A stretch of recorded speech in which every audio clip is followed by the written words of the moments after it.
तो नमस्कार दोस्तों, अपने खेसारी लाल यादव जी अपनी नई भोजपुरी फिल्म की पूरी शूटिंग पूरी तरीके से कंप्लीट कर ली है। जो कि दोस्तों इस फिल्म का टाइटल होने वाला है डीजे खेसारी।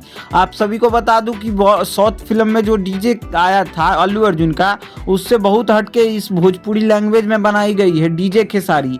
बात करें इस फिल्म के स्टार कास्ट की तो फिल्म में आप सभी को अपने खेसारी लाल यादव जी के साथ संजय महानंद, और आप सभी को बता दूं दोस्तों कि नीलम गिरी इस फिल्म को प्रोड्यूस किए हैं के यादव जी। वहीं इस फिल्म को डायरेक्ट किए हैं दोस्तों प्रयाग पाटिल स्टाइल सिनेमा, जो कि भोजपुरी में लगभग खेसारी लाल यादव जी के साथ 25 से 30 मूवी को डायरेक्ट कर चुके हैं। और इसके अलावा आप सभी को ये फिल्म खूब ज़्यादा पसंद आने वाली है। डीजे खेसारी की शूटिंग लगभग गोरखपुर में 15 दिन से 25 दिन के ऊपर बहुत दिन रात करके शूटिंग चली थी। अब फाइनली इस फिल्म की आधा शूटिंग कंप्लीट हो चुकी है। बची है जो सेकंड शेड्यूल का गाना वाना का, वो भी शूटिंग धीरे धीरे कंप्लीट की जाएगी। इसके अलावा आप सभी को बता दूं कि अपने खेसारी लाल यादव जी का ये डीजे खेसारी फिल्म आप सभी को खूब ज़्यादा पसंद आने वाली है।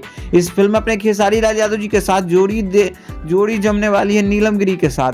ऑलरेडी इसके शूटिंग पर से कई सारी फोटो आई थी, तो आप सभी समझ सकते हो डीजे खेसारी फिल्म देखने के लिए आप सभी कितना ज़्यादा एक्साइटेड है। अपना कमेंट में ओपिनियन जरूर दीजिएगा, और भोजपुरी दुनिया से जुड़ी हर एक छोटी बड़ी अपडेट पाने के लिए हमारे इस चैनल को सब्सक्राइब करिए। बाकी वीडियो पसंद आए तो इस वीडियो को लाइक करिए, चैनल को सब्सक्राइब करिए। धन्यवाद दोस्तों।